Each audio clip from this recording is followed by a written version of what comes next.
सत्कर्म कभी का व्यक्ति भी व्यर्थ नहीं जाता।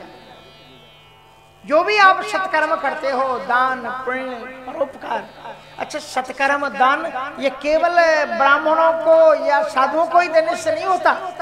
कोई भी दिन दुखी, ठंडी के टाइम पर आपको कोई भी दिन दुखी मिल जाए, आपका मन करे इसको कंबल दो।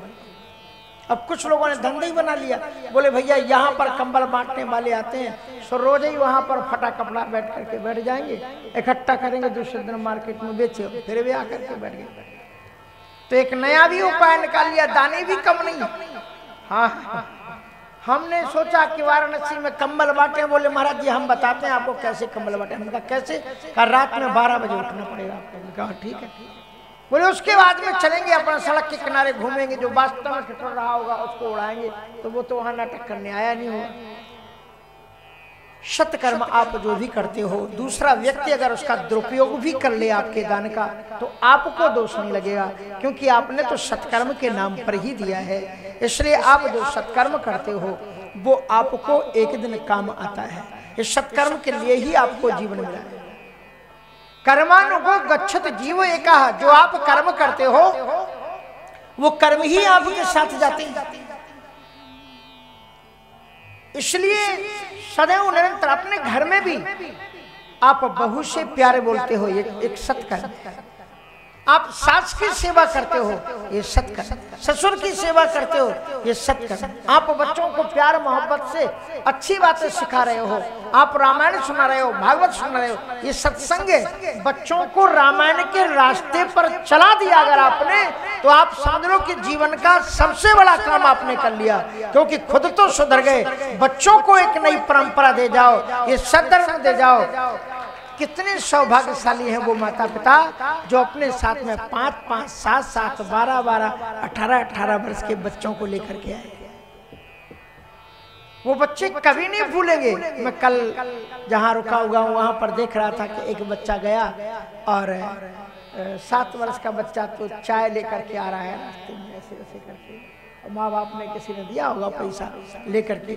हमने कहा देखो बेचारे कितने दूर से आए होंगे, ठंड लग रही होगी। अब यहाँ प्रयाग में मैंने 2007 के कुंभ की बात मुझे याद है, ऐसी बड़ा कैंप लगा हुआ था, रासलीला चल रही थी।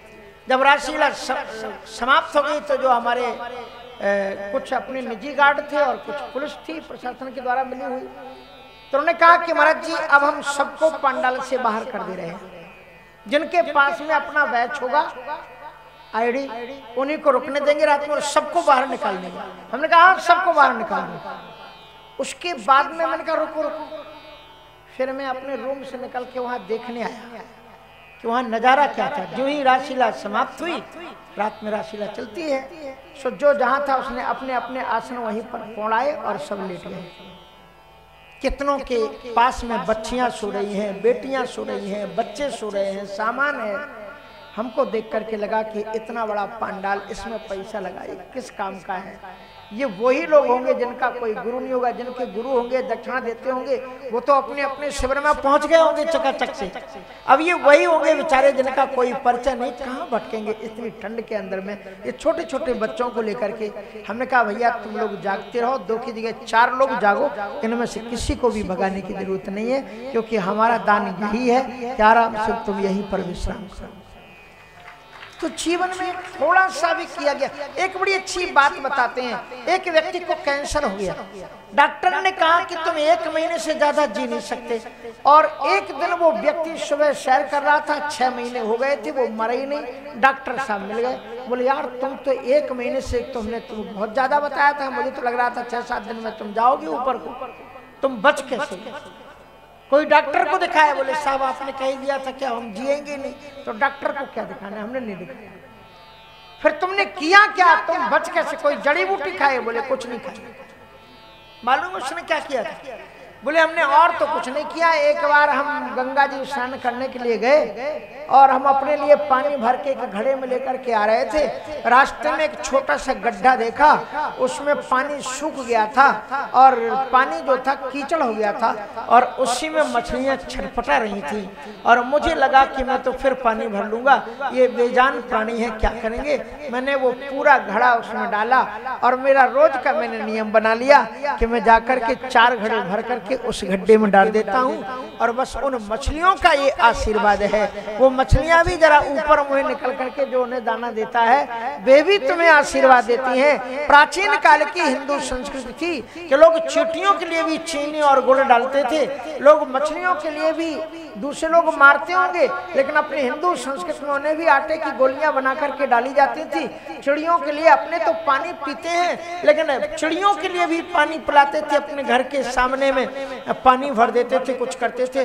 और हमारे बनारस में तो बड़ी अद्भुत बात है। एक बार हम घाट के किनारे चले जा रहे थे, एक बार अब वहां जाकर के देखा कि बीच नदी में एक व्यक्ति ने एक बांस खरीदा, 80-90 रुपए का एक बांस खरीदा और 50 रुपए की रस्सी खरीदी और दोनों छोरों में रस्सी बांध दी और उसको फिर एक छोर उसने पत्थर से बांधा और नदी में थोड़ी दूर पर जाकर के डाल दिया। अब वो पत्थर बंधा हुआ था तो वो पत्थर तो धरती में चला गया और रस्सी से बंधा हुआ था वो बांस उसी पानी पर तैर रहा था। हमने कहा यार ये क्या है, हमको वो बात समझ में आई नहीं। पर 2-4 दिन बाद उसी रास्ते से मैं जा रहा था और मेरा ध्यान आया कि यहाँ पर एक बांस छोड़ा गया था। देखा वो बांस पानी में तैर रहा था और उसमें सैकड़ों चिड़ियां बैठ करके, क्योंकि वो जो सीढ़ियां बनी हुई हैं, सीढ़ियों से वो इतनी झुक नहीं सकती कि वो पानी पी सके और वो बांस तैरता रहता है उसी के ऊपर में, आधा डूबा आधा ऊपर में, और उसमें बैठ करके आराम से गुटरगु कर रही हैं, पानी पी रहे हैं, सैर कर रही हैं उसके अंदर का। और उनका देखो इस व्यक्ति ने 200 रुपए में कितनी चिड़ियों को पानी पिला दिया। दान के अर्थ समझो, परोपकार के अर्थ समझो।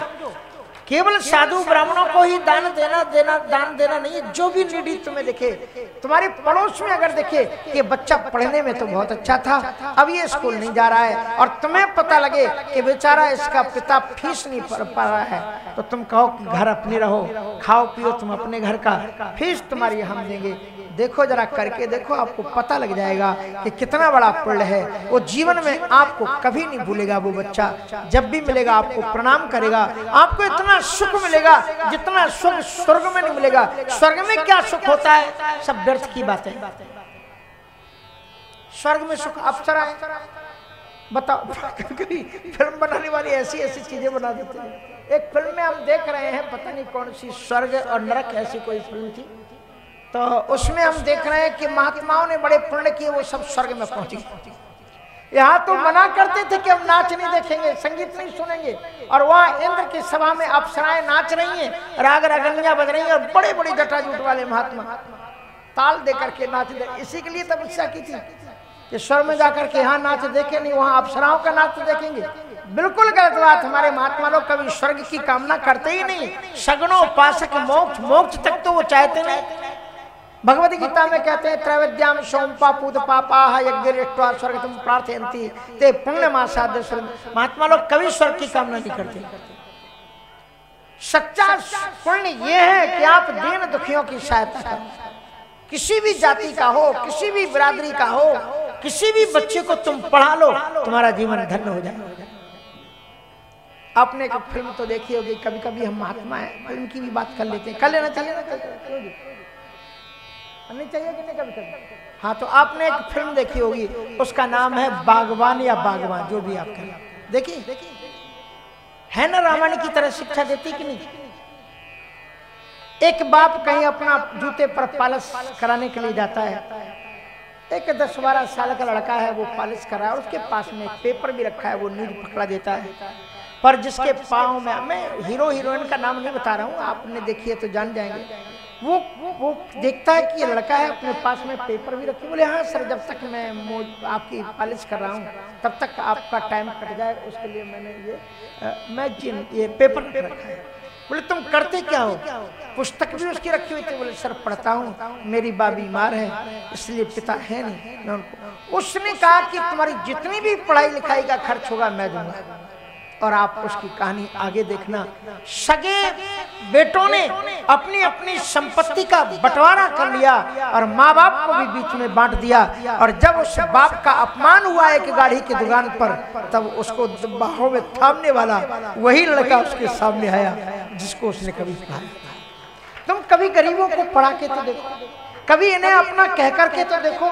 ये गरीब तुम्हारे ऊपर, तुम्हारा बच्चा तो तुम्हें केवल पानी पिलाएगा, ये जान कुर्बान कर देंगे तुम्हारे ऊपर। इसलिए कभी अपने से निकल करके दीन और दुखियों की मदद करो, सहायता करो, आगे बढ़ो। और यही धर्म है, मैं धर्म की बात बता रहा हूं आपको।